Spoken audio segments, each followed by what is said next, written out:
नमस्ते। आज हम एक ऐसे संवेदनशील मुद्दे पर बात करने जा रहे हैं जो हमारे देश के लाखों वरिष्ठ नागरिकों के जीवन से जुड़ा है। ये कहानी है उन ईपीएस 95 पेंशन भोगियों की जिन्होंने अपनी जवानी और पसीना देश की औद्योगिक प्रगति में लगाया। अब वे अपने बुढ़ापे में सम्मान और सुरक्षा की तलाश में हैं, लेकिन उनकी पेंशन की राशि इतनी कम है कि उन्हें हर महीने संघर्ष करना पड़ता है। आज हम समझेंगे कि इस पूरे मामले का सच क्या है, क्यों सालों से इस पर बहस चल रही है, और क्या ये वाकई एक राजनीतिक या सिर्फ आर्थिक समस्या है। पेंशन का आधार, यह आपकी मेहनत का फल है। सबसे पहले आइए समझते हैं कि ईपीएस 95 आखिर है क्या। ये कर्मचारी पेंशन योजना 1906 चंद दिन है, जिसे भारत सरकार ने संगठित क्षेत्र के कर्मचारियों को रिटायरमेंट के बाद सामाजिक सुरक्षा देने के लिए शुरू किया था।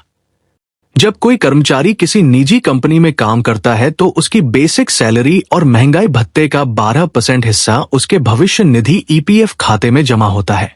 इसी तरह कंपनी भी 12% का योगदान करती है, लेकिन इसमें एक महत्वपूर्ण अंतर है। कंपनी का पूरा 12% ईपीएफ में नहीं जाता। इसका एक बड़ा हिस्सा यानी 8.33% आपके पेंशन फंड में जाता है और बाकी 3.67% ईपीएफ में जमा होता है। यह 8.33% की राशि एक बड़े पूल में जमा होती रहती है, जिसे कर्मचारी भविष्य निधि संगठन ईपीएफओ मैनेज करता है।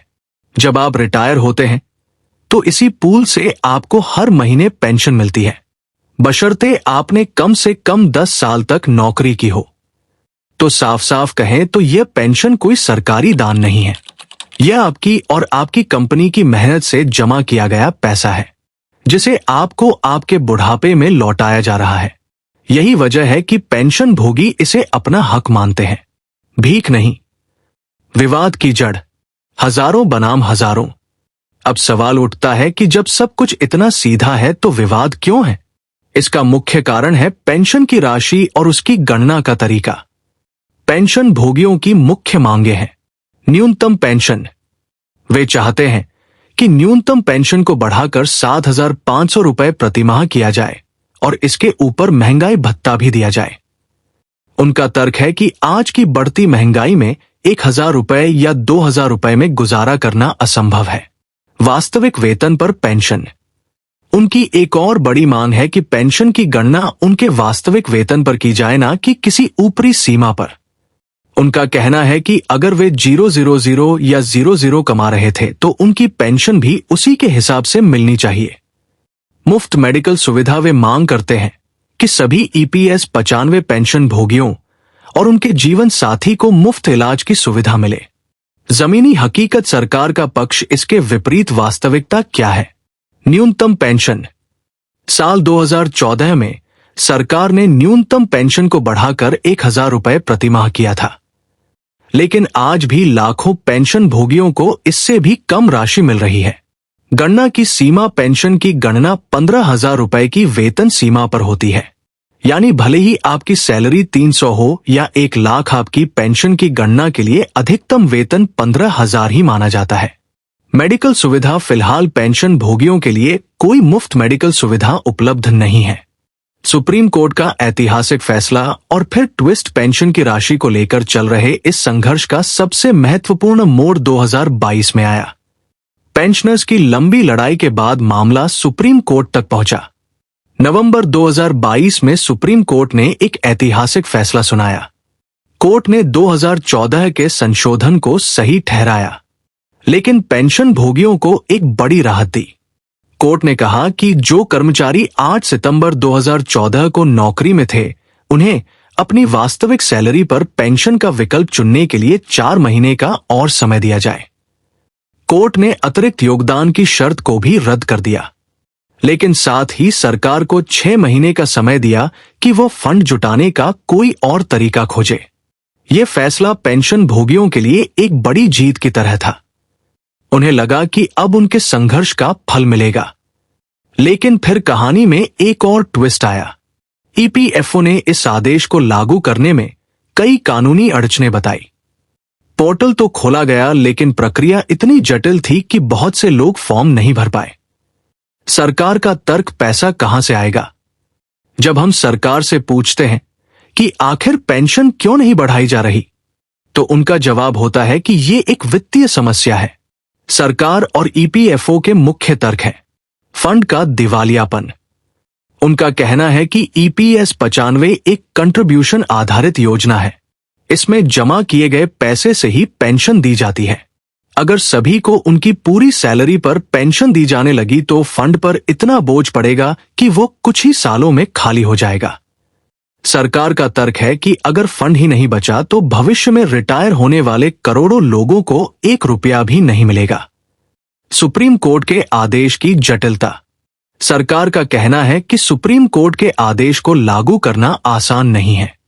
कई कानूनी पेंच हैं, जैसे जो लोग 2014 से पहले रिटायर हो गए उनका क्या होगा। इन सब पर स्पष्टता की कमी है।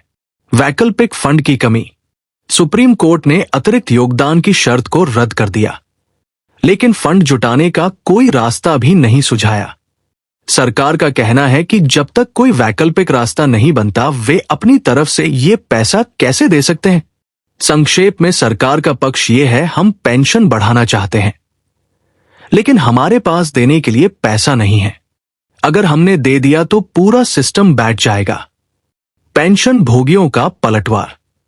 ये हमारा हक है। अब देखते हैं सिक्के का दूसरा पहलू।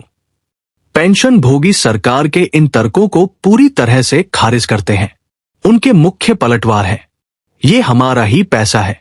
पेंशन भोगी कहते हैं कि ये पैसा हमारा ही है जो हमारी सैलरी से काटा गया था। सरकार हमें कोई खैरात नहीं दे रही है। उनका आरोप है कि ईपीएफओ ने उनके पैसे को सालों तक इस्तेमाल किया, उसे निवेश किया और उस पर भारी मुनाफा कमाया। वो मुनाफा कहाँ गया? खराब वित्तीय प्रबंधन। उनका आरोप है कि ईपीएफओ ने फंड को सही तरीके से मैनेज नहीं किया। अगर सही जगह निवेश किया होता तो आज फंड में कोई कमी नहीं होती। सरकार की नीयत पर सवाल।